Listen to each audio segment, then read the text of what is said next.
دیکھا ہوگا کہ بقرہ عید کے موقع پر دنیا بھر کے مسلمان قربانی کرتے ہیں اور آپ سوچتے ہوں گے کہ ایسا کیوں ہوتا ہے۔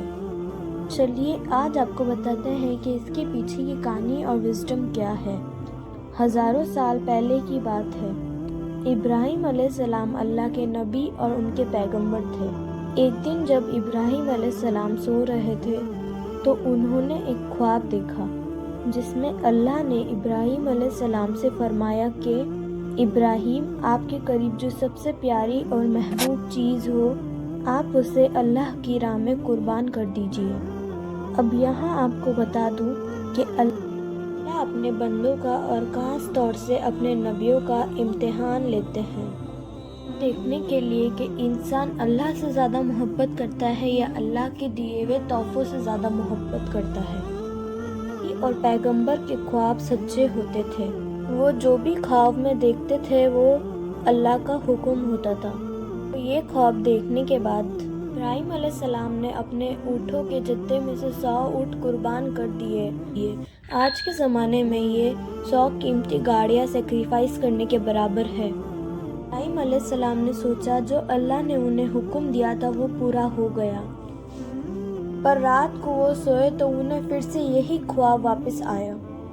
اس لیے ابراہیم علیہ السلام نے اللہ کی راہ میں 200 اونٹ پھر سے قربان کر دیے، لیکن اگلی رات انہیں پھر سے وہی خواب واپس آیا جس میں اللہ نے انہیں ان کی سب سے پسندیدہ چیز قربان کرنے کا کہا۔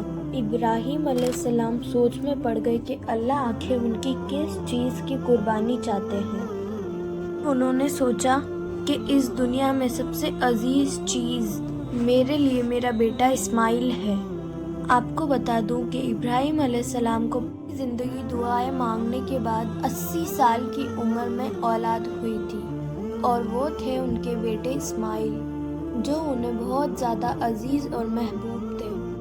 اب ابراہیم علیہ السلام سمجھ چکے تھے کہ اللہ تعالیٰ نے ان سے ان کی بیٹے کی قربانی مانگی ہے۔ اللہ یہ دیکھنا چاہتے ہیں کہ ابراہیم علیہ السلام اپنے بیٹے سے زیادہ محبت کرتے ہیں یا اللہ سے۔ ابراہیم علیہ السلام کے لیے یہ بہت بڑا امتحان تھا۔ اگلے دن ابراہیم علیہ السلام نیند میں سے اٹھے اور اپنی بیوی ہاجرہ کو کہا کہ ہمارے بیٹے اسماعیل کو نلا کر اچھی طرح تیار کر دیجیے۔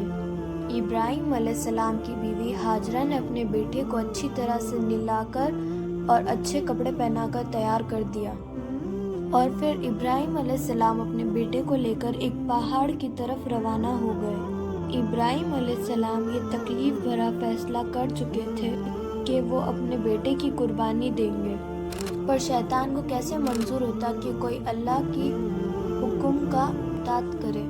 پھر شیطان بھی اپنے کام پر لگ گیا۔ وہ سیدھا ابراہیم علیہ السلام کی بیوی حضرت ہاجرہ کے پاس ایک بزرگ بن کے گیا اور ان سے کہا کہ ابراہیم تمہارے بیٹے کو کسی دعوت پہ نہیں بلکہ اسے قربان کرنے کے لیے لے کے گئے ہیں۔ یہ سن کر حضرت ہاجرہ بہت حیران ہوئی، لیکن وہ سمجھ گئی کہ یہ ضرور اللہ کا حکم ہوگا اور اللہ کے حکم میں بہتری ہے۔ تو انہوں نے شیطان سے کہا کہ اللہ نے ابراہیم کو ایسا کرنے کا حکم دیا ہے تو یہ ہماری خوش قسمتی ہے۔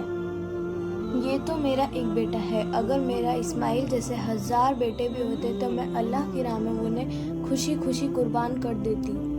سوچیے ایک ماں کے لیے یہ کہنا کتنی بڑی بات ہے۔ جب شیطان حضرت ہاجرہ کو بھڑکانے میں ناکام ہو گیا تو سیدھے ان کے بیٹے اسماعیل علیہ السلام کے پاس گیا اور کہنے لگا کہ تمہارے بابا تمہیں کسی دعوت میں نہیں، تمہیں قربان کرنے لے کے جا رہے ہیں۔ جواب میں اسماعیل علیہ السلام نے کہا اگر یہ اللہ کا حکم ہے تو اس میں کوئی بہتری ہوگی، اور میرے لیے اس سے بڑی کیا خوش نصیبی کی بات ہے کہ میں اللہ کی راہ میں قربان ہو جاؤں۔ 13 سال کے بچے میں اتنی سمجھ اور بہادری ہونا کتنی بڑی بات ہے۔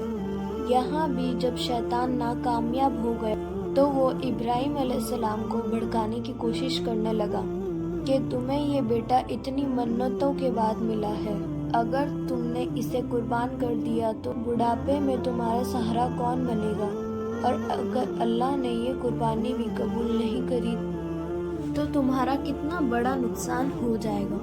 ایسا بالکل مت کرو۔